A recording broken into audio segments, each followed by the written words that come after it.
Creators are hitting $100,000 months consistently that have under 20,000 followers. They're doing it without paid ads, partnerships, or sponsors, completely organically. And in this video, we're going to be walking through why you're not making your six figures a month in your category, how others are making those six figures a month. We're going to walk you through the exact full framework of the complete front end system of how they're doing it and the complete back end system of how they're doing it as well too. And by the end of this video, you'll know exactly how to do this for yourself. So before we go deep into this, here's the whole picture. And again, creators with fewer than 20,000 followers are pulling six-figure months without paid traffic and without a massive audience. And no, that is not luck. It's not a personality thing. It's a system with three moving parts. And that is the front end, the middle funnel, and of course, the back end. Front end being that it pulls the right strangers into your world, which you may already be doing right now really well. The middle funnel, which is missed so often, it turns curiosity into belief. And then the back end turns belief into a booked paying client and then keeps them right there, increasing your lifetime value. And most creators only ever build the first piece, as I just mentioned. And this entire training covers all three, including one of the most that no one teaches at all. So without question, you are sitting on more than you think, a gold mine for that. And most creators in the 5,000, 20,000 follower range already have a real audience, not a small one. People are engaging, they're asking questions, they're replying, and you're getting DMs. They're already rolling in about your topic. And you see, your audience already links you to a specific skill or an outcome, even if you've never actually said it outright. You already know something your audience would happily pay to shortcut. You've talked about this type of stuff, and your content is already teaching pieces of it, even if it's scattered. So with that, the problem was never that you had nothing valuable. It's that nothing was structured around the value that you actually have. So let's talk about the cycle that keeps creators invisible and, well, not making that six figures a month or just staying stuck right at 10, 20, even $30,000 a month. It may seem like a lot, but other creators with way less people are making way more. So this may sound familiar. You post content, you watch the views and the comments roll in. The audience consumes it and then they move on. And then nothing, truly nothing structured actually happens after that. Maybe a Calendly call that you have, but that's about it. And you post again tomorrow and repeat. And then guess what? It just goes around and around and around and around and around in the cycle. This is just attention with nowhere real to go. So people can watch, like, comment, and still have zero idea what you actually do next. And even when they do like you, there's often nothing clear or valuable enough to turn that liking into buying. There's no obvious step for them as an interested viewer. There's no real transformation or compelling reason to act right now. And there's no belief being built and no moment where anyone is ever asked to commit. And the result of this, well, you're visible, you're getting lots of subscribers, followers, etc., but you're not making that huge profit like so many others are doing. Now, with that in mind, let's talk about how others are making six figures a month. So here's what this $100,000 a month creators are they've actually built, they continue to build, and it's working for them really well. So creators are pulling in six-figure months and they have the under 20,000 followers. They're not obviously smarter or luckier than you. They don't have a leg up or another channel that just pushed them into it. They just went and built three things that most creators skip entirely. And this is over 90% of creators are skipping entirely. And that is a specific, clear worded offer, a real bridge that connects content to that offer, and a system, a back-end system that actually turns interest into revenue. And you might be thinking, well, how the heck is this actually happening? Here's proof that this actually works. Here's Mitch right here. He makes well over $100,000 just on YouTube alone. And look how many subscribers he has. Not a lot. Austin has spoke with him years ago when he first got started. Again, he's at 68,000 now, but when he was just around 2, 3, 4,000, he was bringing over $200,000 a month just on Instagram. Now, Tanisha, another popular one here, not even 4,000 subscribers on YouTube. And guess what? She's also on Instagram, making over 120K a month. Gannon here. Now, again, he's obviously blown up recently. And once the traction works, well, everything speaks for itself there. But in the early days here, when this number was much lower, it was about a tenth of what it is. He was talking about doing over 250K a month just on Instagram. Then there's Leon right now. He's only has 13,000 followers on Instagram, makes over 120K a month, again, on Instagram. Jeremy Pogue, another one here, over 300K a month on Instagram, talking about helping coaches scale and profit with ads. Talks all about high ticket stuff right here. And the list goes on and on and on and on and on. I could continue to talk about this forever. So, as we go up to the top here, the math most creators never actually run. You see, they start with maybe 15,000 followers. They attach maybe a $5,000 offer. And if you sign 10 clients a month, you just made 50K. Think about that. You have 15,000 followers. You're a subject matter expert in something, teaching anything, right? If you just sign 10 clients a month and you have a good offer behind it, you just made 50K. That's 10 people. Do I need to circle this here 100 times? Okay. That's a hair over 0.1% of an audience already sitting in your notifications. They're already DMing and talking to you. Now, what changes when you go to a high ticket? Now, when I say high ticket, that goes to well over several $1,000s in a product or service that you have to offer versus you don't get your hands involved. It's a low ticket opportunity. So let's say the goal here is 10K a month and client needs, let's see here, you need two of these a month. And that's just 0.01. You just need two clients a month to hit 10K a month. If you're looking for 25K a month, you only need 5 clients. If you're looking for 100K a month, that's just 20. That's 1/3 of your whole audience at 15,000. That's it. That's it. Now, the low ticket version of the same goals. Now, not to say the low ticket doesn't work well, it just won't alone get you to that 6 figures a month. This paired with the high ticket is what fuels it very, very, very well. Now, if you have a goal in low ticket of hitting 10K a month, you need 20 people.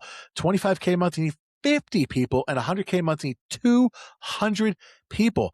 That's same like people that you're reaching out to here, just completely different workload and much, much, much more difficult. So as we go over here, stop chasing followers and start chasing buyers. That's the key here. Yes, have a love for what you're talking about and the educational component of it, but start chasing those buyers because guess what? They will pay you an absurd amount of money that you haven't even dreamt of. Now, the follower count was never a real ceiling. So many times I hear my followers, my subscribers, etc. It doesn't mean anything. I mean, virtually nothing here. Now, it gets you the people that are qualified up there, but who cares after that? What you actually need is 2 to 20 buyers a month, depending on the price points and your goal. You don't need hundreds of customers and you don't need millions of views.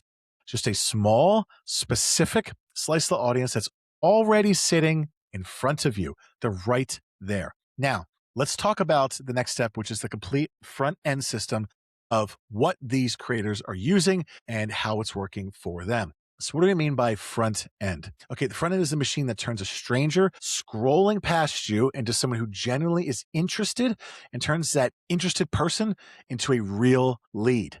Okay, look, a weak front end and you don't have a lead generation system. You just have content that people watch and forget.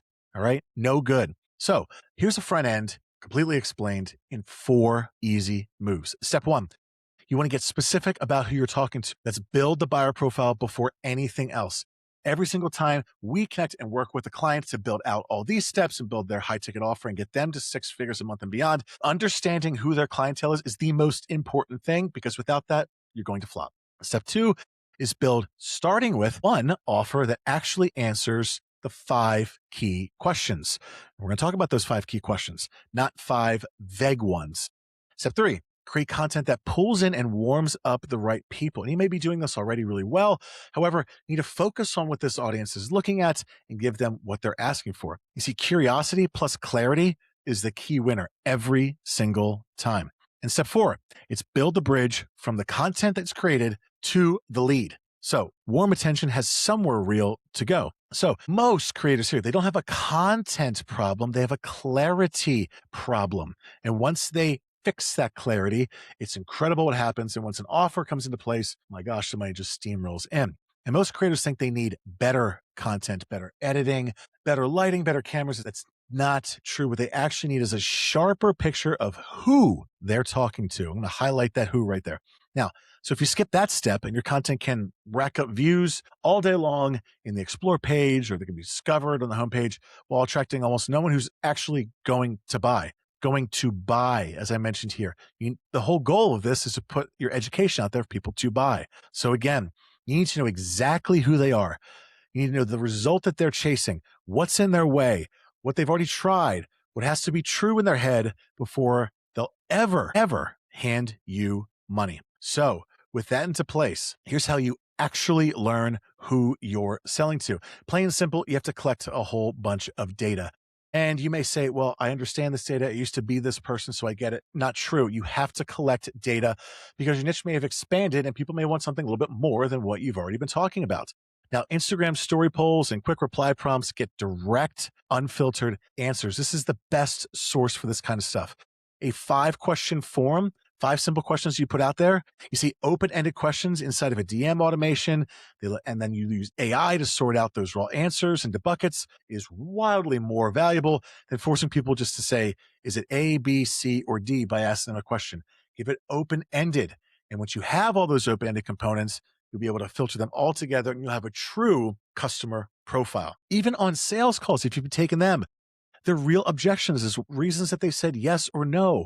What did they hear from you? What problems were they having? What pain points did they have? What did you turn the knife at? If you write those things down, put it all together, plus asking your audience, then guess what? Compress it all into one specific buyer and profile. So every piece of content is aimed at actual person instead of just everyone. You're narrowing down it all. And by there, you're able to create a true offer that aligns with exactly what they're looking for. So in the 5-question form, where are they at right now? Honestly, okay? That's a question that they need to answer. What outcome are they actually chasing? And they can interpret that however they'd like. But the better the information is that they spit out, maybe something you haven't thought of before. You can use that in your copy. What's currently standing in their way? What have they already tried that flopped? Because there's got to be a lot of stuff out there. Otherwise, they wouldn't be watching you. And what's the real thing stopping them from moving? That's moving forward. And you put all these answers in one place, look for repeated words, repeated frustrations, repeated goals. And that is where you refine all that to create not only your offer, but the actual words that they're using back into the copy into your pages and into your content. So let's go up in here into how to turn it all into one buyer profile. Some call this an ICP, some call this an avatar, one buyer profile. Okay. Content can build attention all day long. It's so very true. And nothing converts until there's an actual offer standing behind it. And I say converts, not saying views, I'm not saying retention, I'm not saying engagement, I'm saying then converts into actual dollars till there's some kind of an offer behind it. And again, if you have a vague offer, people might enjoy watching you without even understanding what they'd actually be paying for.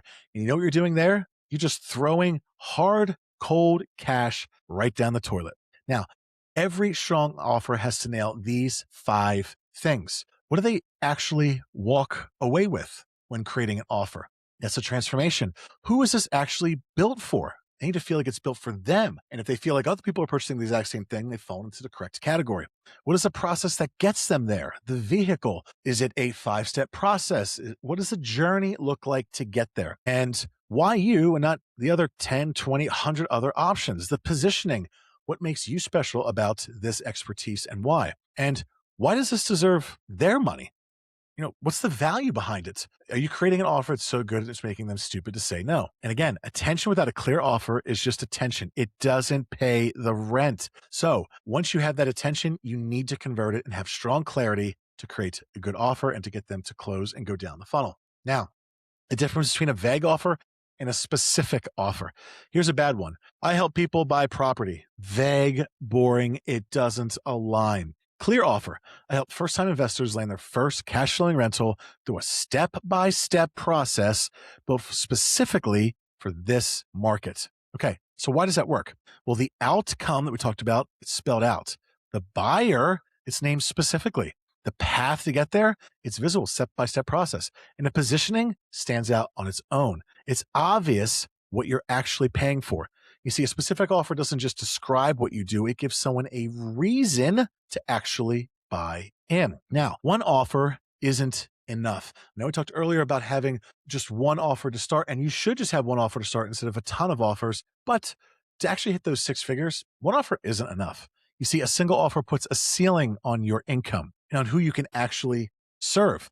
There's a lot of your audience that's ready to buy a low ticket or mid ticket item or pay a mid-dollar product for something that you could do with someone on your team, for example, and only a small percentage is ready to buy that high ticket stuff that you have to offer. So having a value ladder of offers here, a ladder of them, an entry point, a core offer, and a premium tier, it gives people a place to start and a reason for them to keep going. You may have your core offer that's $5,000, but that seems like a very high price, but it doesn't seem like a very high price compared to $15,000 at your premium tier. You have to have a price higher than your core offer. So again, going up this, you need to have more continuity, more value, that goes up, the price goes up, and guess what? This all goes up right to more money. And each step along this way earns the right to sell the next one. Because once they purchase the first one, then they've qualified themselves to then be able to purchase the next one. So what's also important to understand is the real reason that some offers sell themselves. How do they even sell themselves? Well, every buyer is running the same science calculation. Every single person that's looking at your content right now, if you're selling something, they're doing some math in their head. How big is the outcome I'm getting? Okay. Bigger wins. How likely am I to actually pull this off? So more proof that you show wins. And how long until I see something happen? Well, be able to show that this happens faster. And how much work and pain is this going to cost me? So if you say it's easier, then the alternatives, that just answers those key objections. And you strengthen an offer by turning up those first two, as I mentioned right here, bigger wins, more proof wins, and turning down the other two. Okay. You're able to do this faster. You're able to do this easier. And that is where you have leverage. Okay. Use that lever and use that leverage in this entire system. Now, the next piece of this is how to build the ultimate offer ladder. Most creators back into their offer. So here's the actual method. You're going to first write down every obstacle standing between your buyer and their result. Maybe this was you in the past. Write down every single one and even the feedback you've gotten earlier. You're going to turn each obstacle into a named solution.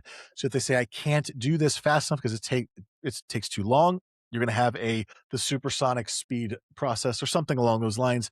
Give it a name for that solution. You're going to cut whatever costs you a lot, but barely moves the needle for them. So for example, if you like going into Tinkertown and creating these little lead magnets and PDFs and little things like that, if it's barely going to move the needle for them and they're going to be still stuck in the same thing, just don't even bother doing it. Remove it entirely. Only create stuff that's actually going to move the needle for them as it would for you if you were doing the same thing. And you're going to cut whatever's cheap and that still doesn't move the needle as well too. Again, if these are free PDFs or anything along those lines that literally don't do anything and move the needle at all, just remove it entirely. And what's left is your actual offer, not a guess. And the same filter tells you what belongs in the entry offer, the core offer, and the premium tier. Okay. Expensive, high value pieces. They climb this ladder. It's critical for that. And the cheap, high value pieces, they scale wide. This way you're able to tackle more of your audience, getting you to that 6-figure month. Now, how to actually remove the last objection. We talked about this who, what, when, where, why components, and there's 2 enhancers that only work on an offer that's already strong. So you've been able to answer those other components. You've been able to give a transformation, the person, the vehicle, the positioning, and the value. So when you have that strong offer, a guarantee reverses the buyer's actual fear. You may be able to answer all of those things and they still may be skeptical. If you have a guarantee behind it, something like we'll continue to work with you until you achieve ABC, then guess what? Your conversions will go up. Deadlines and caps are also critical as well too, because a deadline will also tell you when something is due and they can't get past it. And a cap is saying, hey, if we're only having 20 people in our cohort that's coming up, you'll have to wait another 2 months until you can be let in. If they're capped, you'd want to get in before it's capped out. And these protect demand instead of dumping it, okay? Because desire is built on not having something yet. This is why application process consistently outperforms a standard open cart. When I say an application process, it's a self-qualifying opportunity that gets them one step to another that gets you the right lead instead of just going to a page and saying checkout, because that doesn't work. So where attention actually turns into belief. You see, short form is your discovery engine.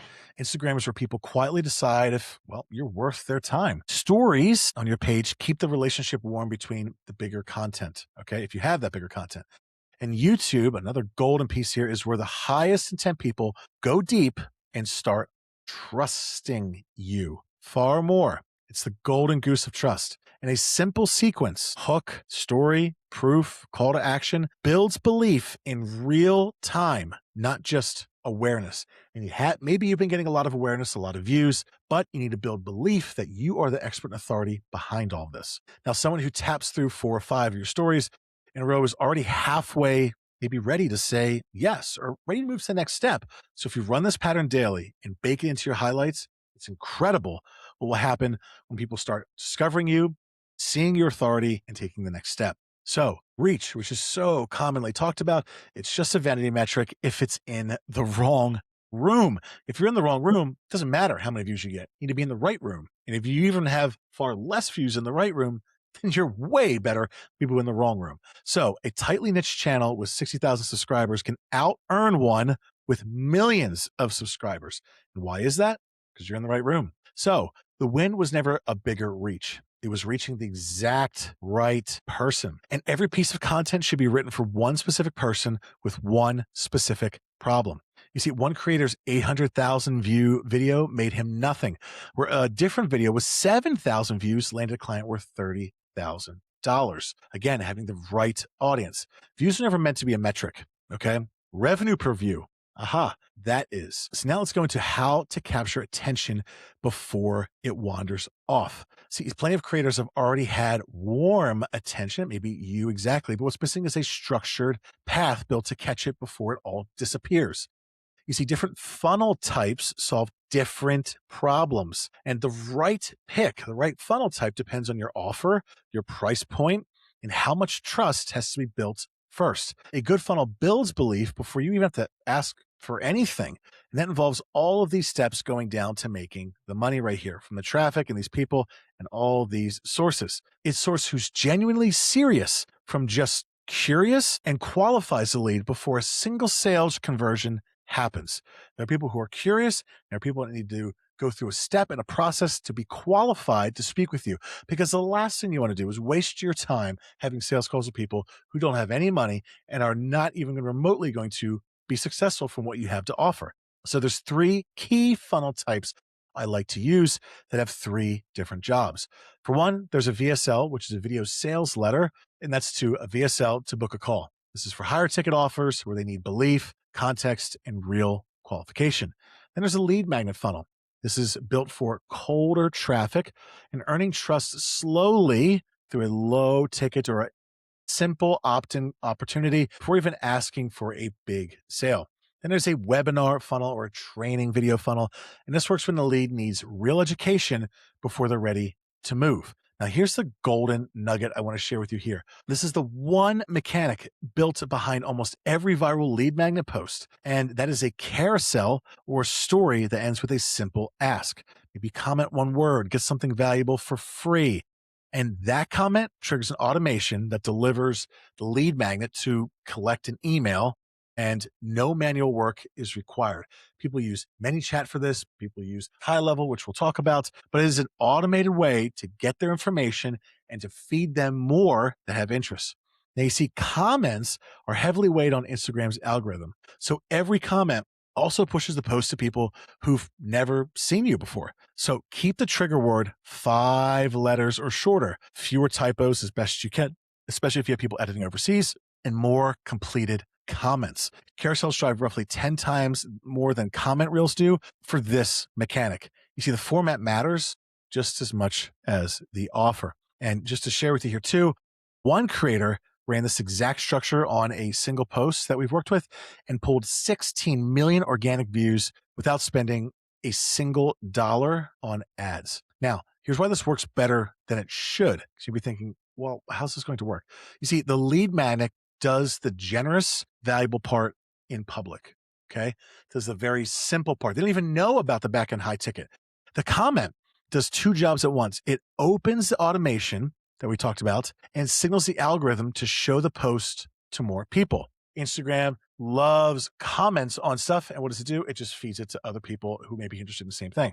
Engagement is key. Now, the DMs that people send in, they do the collecting. You're getting their email from there. You're able to deliver stuff out. So there's no manual follow-up needed. It is all automated.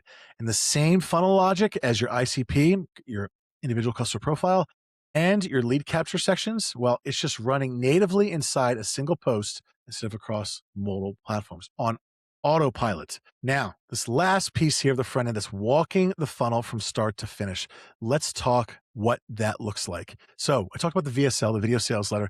This lays out the problem, it builds the belief, it presents the offer, and it pulls the right person toward applying. Here's an example right here. A free book reveals how to create a sales machine for consistent cash flow and wealth in any business. People wonder why. There's an open loop of curiosity. Watch the video. They then realize how this guy's the real deal. Application. What this does is it filters out the tire kickers and confirms the real fit. You need an application process that pushes them in one of two directions. Next is the confirmation page. This locks in the decision they just made and sets the expectations for what's next. Here's some homework. Here's what you can think about. Here's why this is important. Go watch this video next. Those type of things are great for next steps. Then qualified lead, the call booked. The lead has to now officially entered into your back end, which we're going to go into next, which takes them through different email sequences and keeps them prepared for the call. Now, what each step of the funnel is actually doing. The VSL explains the opportunity properly. It builds real relief and it sets up the next step so it feels obvious. Every single step in a funnel is meant to feel obvious and not confusing. The application filters for people who are genuinely serious, as I mentioned, and confirms the fit before a call even gets booked. If they don't get past here, they go to a different step. On the confirmation page, it reinforces the decision that's already been made. It congratulates them. They're one step closer. It pushes that motivation and it keeps the momentum alive and heading into the call. This confirmation page is so often screwed up in the middle of funnel process. And you lose a lot of leads this way because they've either found something else or just have lost interest at that point in time. Now, let's talk about the complete back end system and how this works. You see, everything that happens after someone raises their hand lives in the back end. Okay. It's the machine, the whole software and programs that take warm attention and turn it into a captured lead.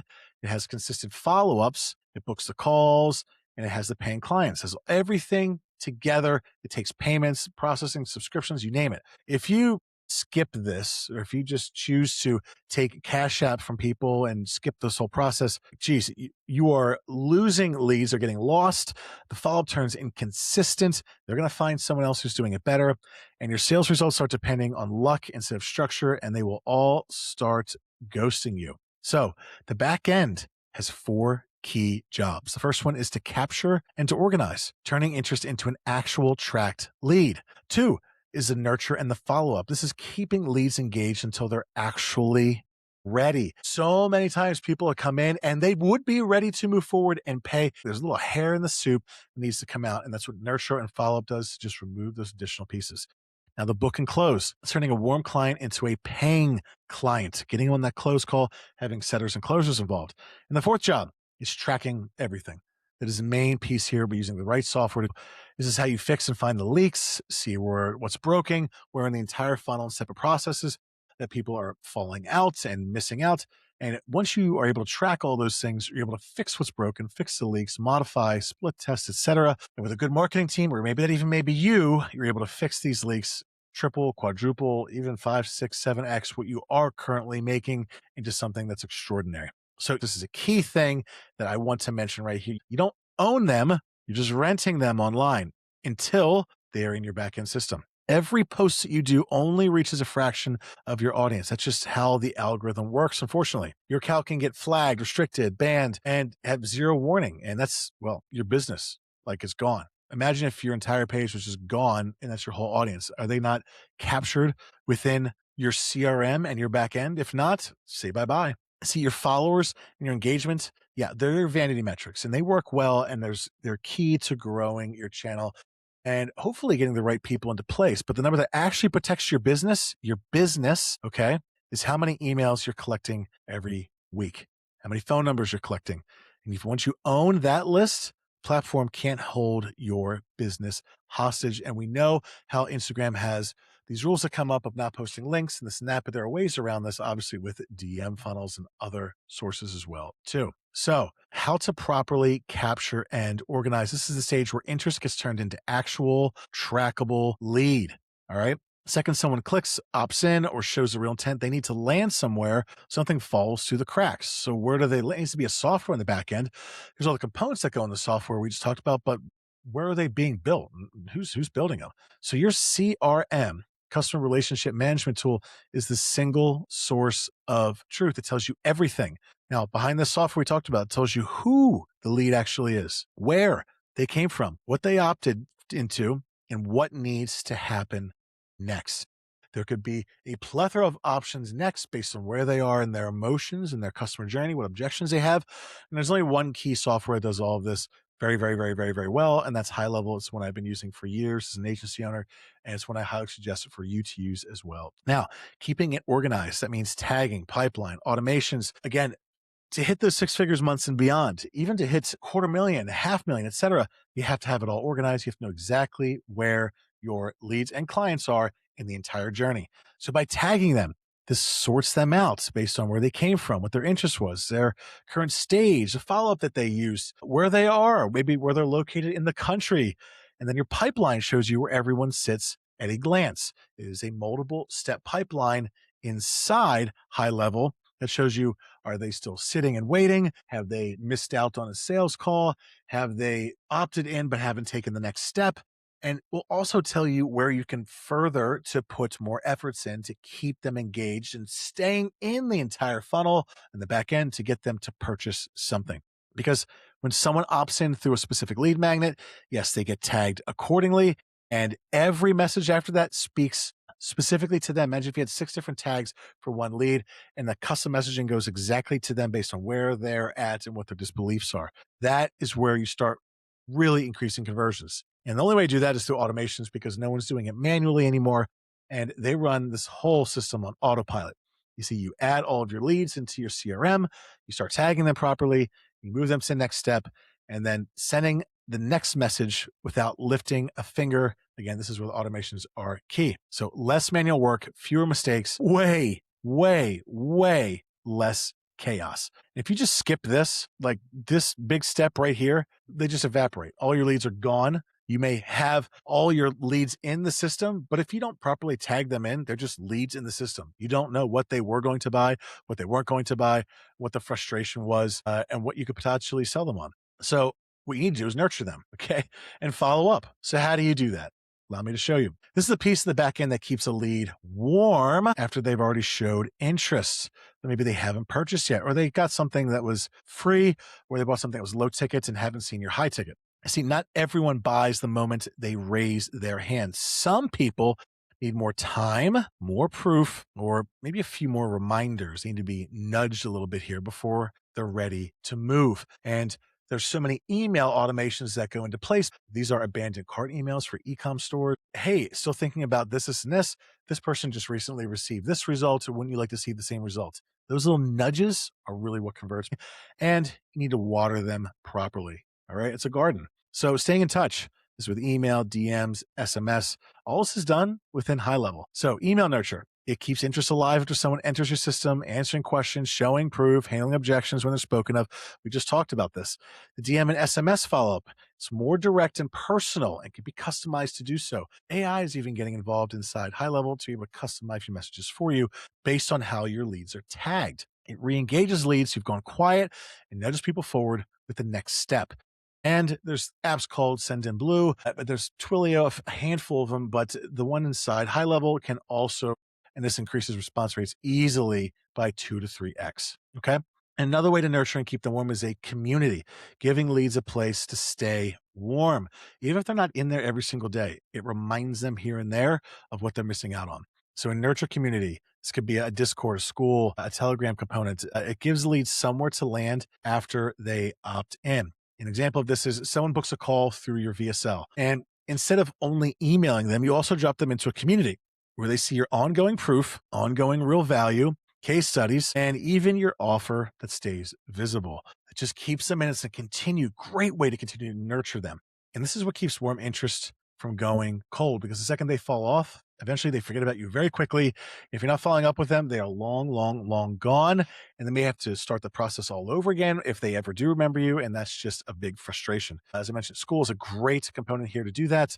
So now we've talked about the entire who's doing it, how they're doing it, why it makes sense, the front end and the back end. And now let's finish this off. So from opt-in to decision, how does this look for people out there. This is the whole sales sequence from booked call to close for your high ticket offer that needs to go in place. Now, by this stage, they've already know who you are. They've already seen enough of you to get interested. And the only goal left is move them through a real process. And you create a real process by having proper funnel pages, those VSLs, those webinar, those training sessions. Those are the real funnel pages that guide them step by step clearly, while also introducing some curiosities. How am I going to get this result? How are they going to do this for me? I need to keep reading more because I'm curious. It keeps them engaged to be built out. And again, this is all part of the real process in the back end. It's having the system, the pages, automations, the emails, all the nurturing in place. And when that's all done properly, then the six figures come in. That's the only way. So the lead opts in and shows real active interest. Then there could be a setter that reaches out immediately while interest is still hot. This is someone that you hire that typically reaches out and says, I saw you just recently looked into this and said this. What more can I learn about you? All this information that they get is critical to hyper defining the pain points. It's not meant to be a close call. It's just meant to validate and give them a warm hug saying, I feel you, I hear you, I understand you. Also, while asking us a few questions and even hyper defining your ICP. And the setter checks the financial and the situational fit. It qualifies them to make sure they're a good qualified fit. If you didn't have an application in place, sometimes you do. But the setter is also there to say, this is correct. You said here, correct. And you do this, correct. And et cetera, just to validate. So that way you're not getting people who are just saying things on an application, for example, and then are wasting time on a sales call. Then if they are qualified, they get booked straight into the closer's calendar. Maybe you're the closer. Maybe you have a closer team. Maybe eventually you will need a closer team. All those things are all a part of growth. But if you are your own closer to start, which I've done for many different times, and I've worked with closer teams as well, hey, having that on your calendar for a valuable time, at least you know that you're not going to have a tire kicker, because having a calendar full of booked appointments that aren't valuable or just asking how much it costs and saying they need to go talk to their wife or think about it, hey, no one wants to do that. Then the next step is the lead gets a proper pre-call prep, reminders and context to show up ready. A setter typically does these as well too. Give them the information that they need. Hey, make sure you're still going to be there, because the last thing they want is no-shows. And the less no-shows that you have, well, the higher the conversions in the back end. Then the closer runs the actual sales conversation. This is the closer call. This is where the real decision here gets made. This is where they pitch the offer and get them to pay right then and there on the phone with them, get them onboarded, signed in, and everything. And from there, there's two splits. All right. Two ways. A payment's taken and they move into onboarding, or they go back into onboarding nurture and they get retargeted. And if they say, it's either if they say yes or if they say no. If they say no, and you think about it, hey, it's up to the closer to continue to follow up. But if they pass a certain time frame, there still needs to be nurturing components that get in there. Because guess what? If you just let them fall off the face of the earth, you're going to lose all those people. There's always something to sell them that may not be the ticket that you have, but maybe something they may need right now that they can't afford. Maybe it's a different payment plan opportunity. And if you skip a real process here, as I've talked about, this whole process entirely, a good lead just sits undecided. You have show up rates that fall, and your results depend on luck instead of an actual structure. And when you have this entire structure in place, this is where true six-figure funds come in, and how these creators under 20,000 followers are hitting this six-figure month consistently. Once you start using this properly to be able to get results, and then you start pumping ads into it afterwards, then partnerships and sponsors, you just have to then choose how many yachts do you want and in what ocean. So if you like this video, enjoyed what we had here, we do this build out for so many different clients every single year who are at this point right here. They've got great value and they're looking to achieve that 100K month consistently. So if that sounds like someone like you, or if you're looking to learn more about this, make sure you click the button below to see if you're a great fit moving forward.